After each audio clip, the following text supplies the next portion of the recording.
Hey, I'm Callie Lewis. You're watching Geek Brief TV. This is Brief 60.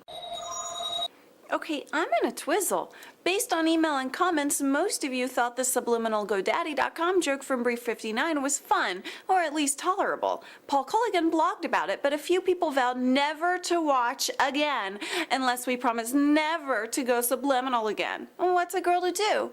It's not like the people who complained were afraid they'd incessantly start buying domain names using my promo code, say it with me, GB1, at GoDaddy.com. It was more of an issue of being bothered by flashing objects, and that I can appreciate. Still, I thought it was fun.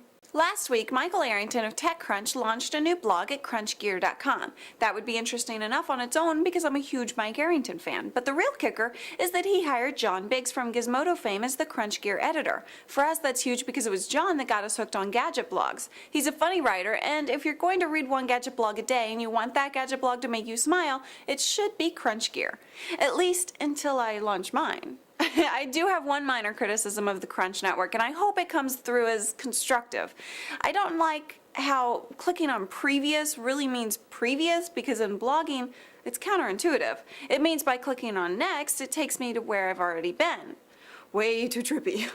Guess what? Here's a gaming story from the folks who don't do gaming stories. Microsoft is building an application that makes it possible for anyone with the motivation and skill to build a game for the 360.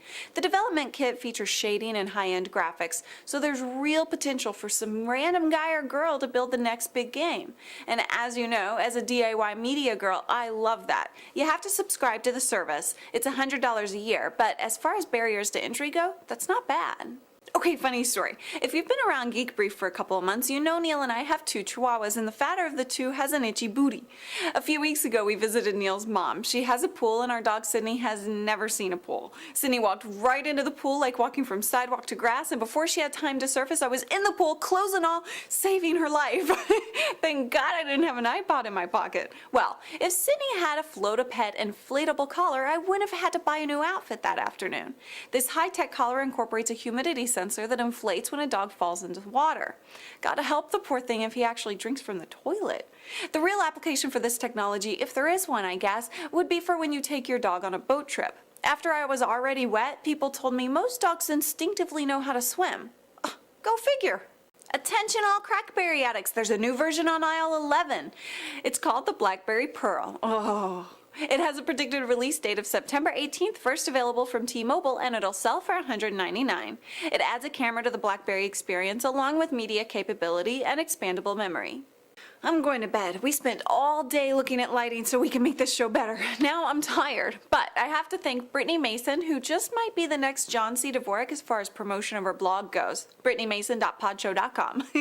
Brittany runs Podshow Island, and she spent a long time helping me in lots of ways, including helping me change my Second Life appearance from this to this. I'm Callie Lewis, your subliminal leader. What's up with the terrorists building better mice?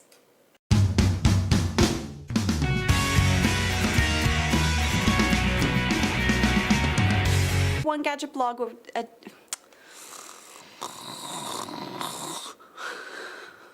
Paul Culligan. Paul Culligan blogged.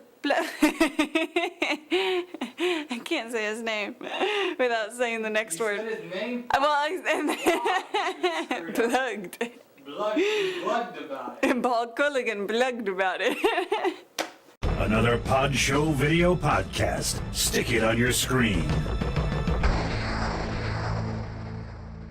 Okay, I'm in a twizzle.